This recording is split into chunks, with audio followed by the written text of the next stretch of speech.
today we are going to start 6th lesson, book exercise 6. Question read பண்ணிக்கலாம். Chandru, Vishal and Ramanan are partner in a firm, sharing profit and losses equally. Their balance sheet as on 31st March 2018 is as follows கொடுத்திருக்காங்க. Liabilities, assets வந்து கொடுத்திருக்காங்க. Liabilitiesல capital, Chandru, Vishal, Ramanan கொடுத்திருக்காங்க and bills payable எல்லாம் கொடுத்திருக்காங்க. Asset sideல பார்த்தோம் அப்படின்னா furniture, machinery, sundry debtors.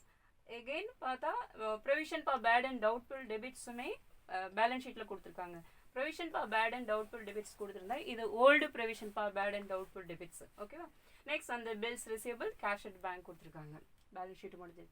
Next வந்து கொடுத்திருக்காங்க அட்ஜஸ்ட்மெண்ட். அட்ஜஸ்ட்மெண்ட்ல வந்து யார் ரிட்டையர்மெண்ட் ஆகுறா அப்படின்னா ரமணன் அப்படிங்கிறவர் வந்து ரிட்டையர்மெண்ட் ஆகுறாரு. Ramanan retired on 31st March 2018ல வந்து ரிட்டையர்மெண்ட் ஆகுறாரு. ஓகேவா? ஸோ ரிட்டையர்மெண்ட் ஆகும்போது அசெட்ஸ் அண்ட் லைபிலிட்டி இதெல்லாமே என்ன பண்ணுறாங்கன்னா ரீவேல்யூஷன் பண்ணுறாங்க. ரீவேல்யூஷன் பண்ணும்போது machinery is valued at rupees 1,50,000 அப்படின்னு சொல்லி கொடுத்துருக்காங்க.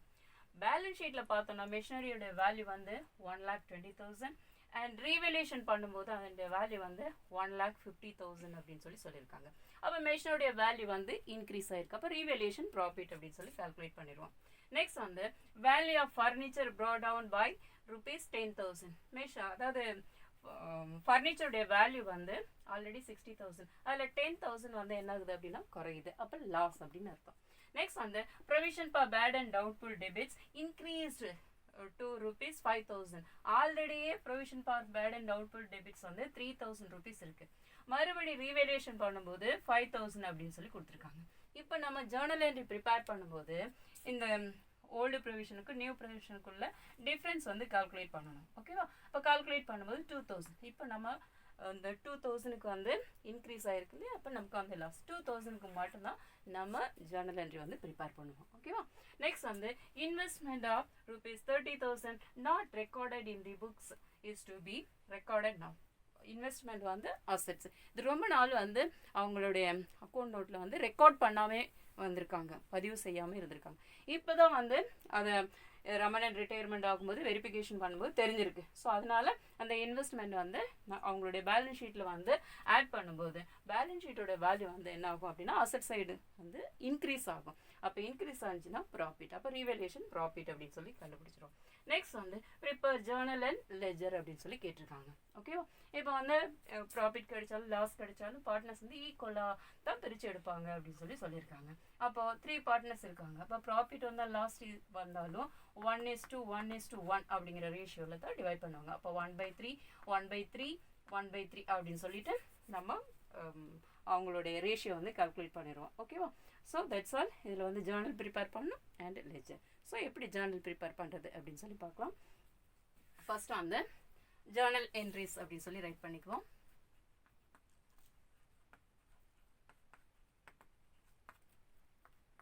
இப்போ ஜேர்னல் என்ட்ரிஸில் இது ரெண்டையும் கம்பேர் பண்ணி தான் பார்க்கணும். ஓகேவா? அப்போ அட்ஜஸ்ட்மெண்ட்டில் இருக்கக்கூடிய இங்கே வந்து ப்ரொவிஷன்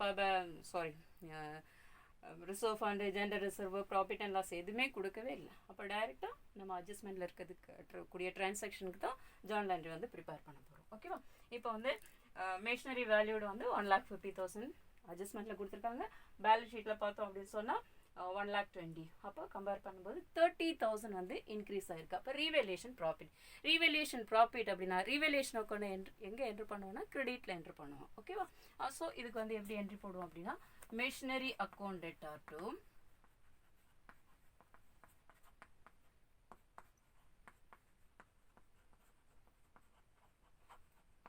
ரீவேல்யூஷன் அக்கௌண்ட் அப்படின்னு சொல்லி ரைட் பண்ணுவோம்.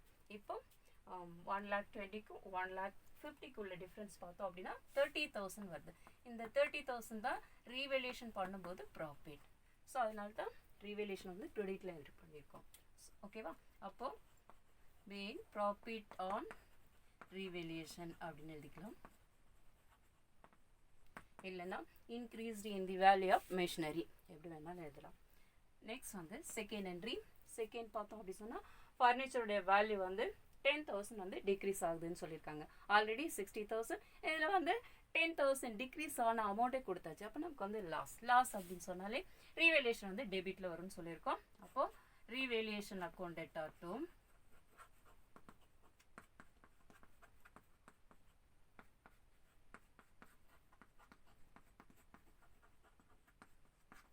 ஃபர்னிச்சர் அக்கௌண்ட் அப்படின்னு சொல்லி ரைட் பண்ணுவோம். இப்போ டிக்ரீஸ் ஆன அமௌண்ட் வந்து 10,000. அப்போ paying loss on revaluation.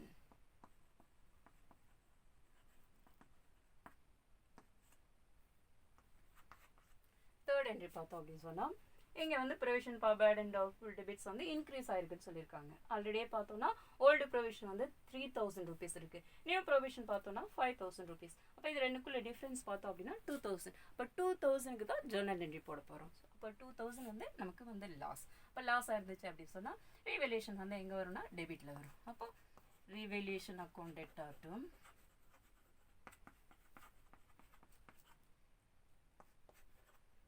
Provision for bad and doubtful debts account அப்படின்னு சொல்லி ரைட் பண்ணிக்கலாம். 2,000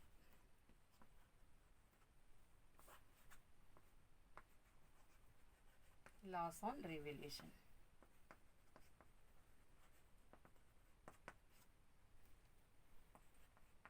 நெக்ஸ்ட் வந்து இன்வெஸ்ட்மெண்ட் வந்து இவ்வளோ நாள் ரெக்கார்ட் ஆகலைன்னு சொல்லியிருக்காங்க. இப்போ வந்து ரெக்கார்ட் பண்ணும்போது ரீவேல்யூஷன் ப்ராஃபிட். அப்போ ரீவேல்யூஷன் ப்ராஃபிட் அப்படின்னு சொன்னால் டெபிட்டில் வரும்.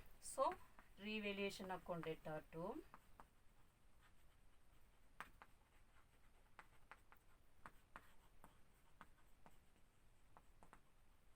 இன்வெஸ்ட்மெண்ட் அக்கௌண்ட் அப்படின்னு சொல்லி ரைட் பண்ணுவோம். எவ்வளோ இன்வெஸ்ட்மெண்ட் வந்து ரெக்கார்ட் பண்ணியிருக்காங்க அப்படின்னா 30,000. இந்த 30,000 வந்து ரைட் பண்ணி இன்வெஸ்ட்மெண்ட் ரெக்கார்டட் அப்படின்னு சொல்லி எழுதிக்கலாம். இன்வெஸ்ட்மெண்ட் ரெக்கார்டட் அப்படின்னு சொல்லி ரைட் பண்ணிக்கலாம். ஓகேவா? இனி வந்து லெஜர் அக்கௌண்ட் ப்ரிப்பேர் பண்ணி ப்ராஃபிட்டா லாஸா அப்படின்னு சொல்லி ஃபைண்ட் அவுட் பண்ணலாம். நெக்ஸ்ட் லெஜர் அக்கௌண்ட்ல ரீவேல்யூஷன் அக்கௌண்ட் எப்படி ப்ரிப்பேர் பண்ணுறது அப்படின்னு சொல்லி பார்க்கலாம். லெஜர் அக்கௌண்ட்ல வந்து ரீவேல்யூஷன் அக்கௌண்ட்,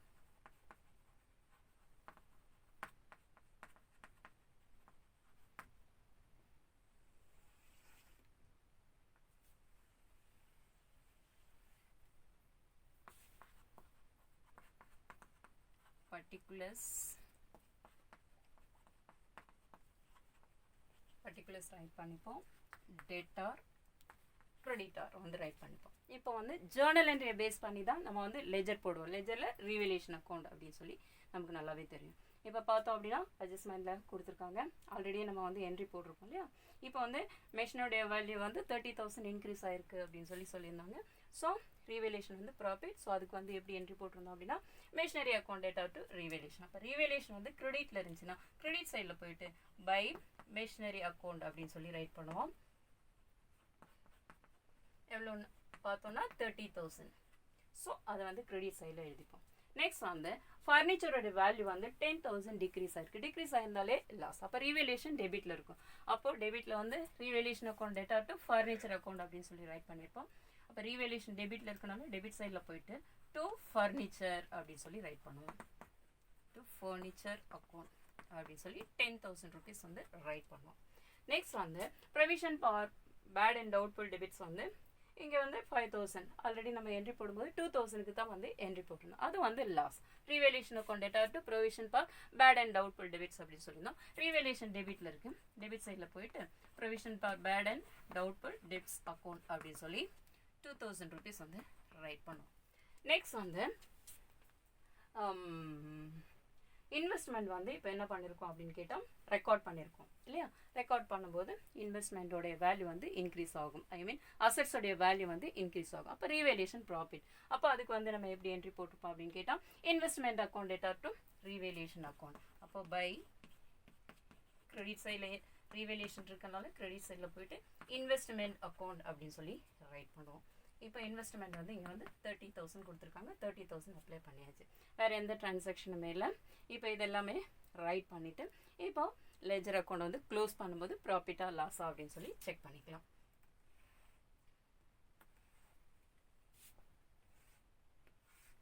இப்போ கிரெடிட் சைடில் தான் அமௌண்ட் அதிகமாக இருக்குது. இது ஆட் பண்ணும்போது 60,000. ஸோ இந்த 60,000 வந்து 2 சைட்ஸுமே ரைட் பண்ணுவோம். இப்போ இந்த 60,000ல இருந்து டெபிட் சைடில் வந்து 12,000 வந்து மைனஸ் பண்ணுவோம். மைனஸ் பண்ணோம் அப்படின்னு சொன்னால் இப்போ 10லேருந்து 2 மைனஸ் பண்ணால் 8, இங்கேருந்து borrow பண்ணிட்டோம் 5, 5லேருந்து 1 மைனஸ் பண்ணால் 4. அப்போ 48,000. 48,000 ரீவேல்யூஷன் ப்ராஃபிட். அப்போது இங்கே 48,000 அப்படின்னு சொல்லி டெபிட் சைடில் ரைட் பண்ணுவோம். ரைட் பண்ணிவிட்டு எட்ஜில் தான் ரைட் பண்ணணும்னு சொல்லியிருக்கேன்.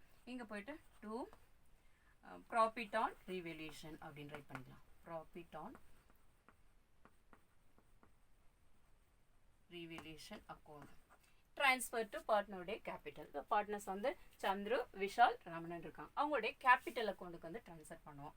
அப்போது ட்ரான்ஸ்ஃபர் பண்ணும்போது இங்கே வந்து ரைட் பண்ணுவோம் சந்துருஸ் கேபிட்டல் அக்கௌண்ட், அதே மாதிரி விஷால் விஷால்ஸ் கேபிட்டல் அக்கௌண்ட், அதே மாதிரி ரமணன்ஸ் கேபிட்டல் அக்கௌண்ட் ரைட் பண்ணிவிட்டு இந்த 48,000 ஈக்குவலாக தான் வந்து டிஸ்ட்ரிபியூட் பண்ணுவோம் அப்படின்னு சொல்லியிருக்காங்க. அப்போ ஈக்குவலாக அப்படின்னு சொன்னாலே நமக்கு நல்லாவே தெரியும். எப்படி அப்படின்னு கேட்டால் ஆல்ரெடியே சொல்லியிருக்கோம். 3 மெம்பர்ஸ் இருக்காங்க. 1:1 அப்படி சொல்லியிருக்கோம். இதை வந்து ஆட் பண்ணும்போது 3 வரும்ல. அப்போ 1/3 1/3 1/3 அப்படிங்கிற ரேஷியோவில் தான் பிரித்து கொடுக்கணும் அப்படின்னு சொல்லியிருக்கோம்.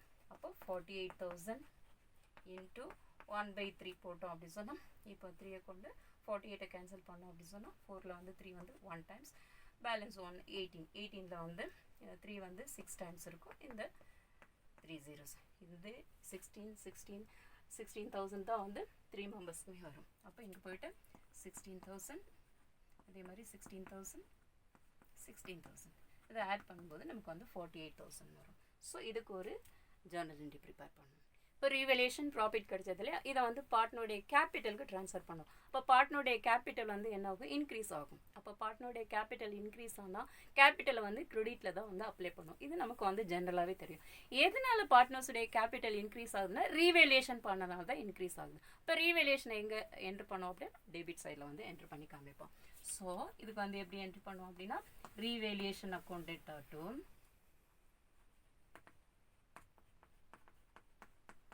இந்த 3 மெம்பர்ஸ் ஆல்ரெடி டிவைட் பண்ணி கொடுத்துருக்கோம். Chandru's capital account to Vishal's capital account to ரமணன்ஸ்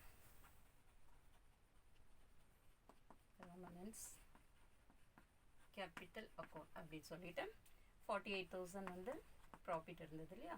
இந்த ப்ராஃபிட்டை வந்து டிவைட் பண்ணும்போது ஆல்ரெடி நம்ம டிவைட் பண்ணி வச்சுருக்கோம். 16,000 இந்த 16,000 இங்கே அப்ளை பண்ணிடுவோம். இப்போ நரேஷன் எழுதும்போது ப்ராஃபிட் ஆன் ரீவேல்யூஷன்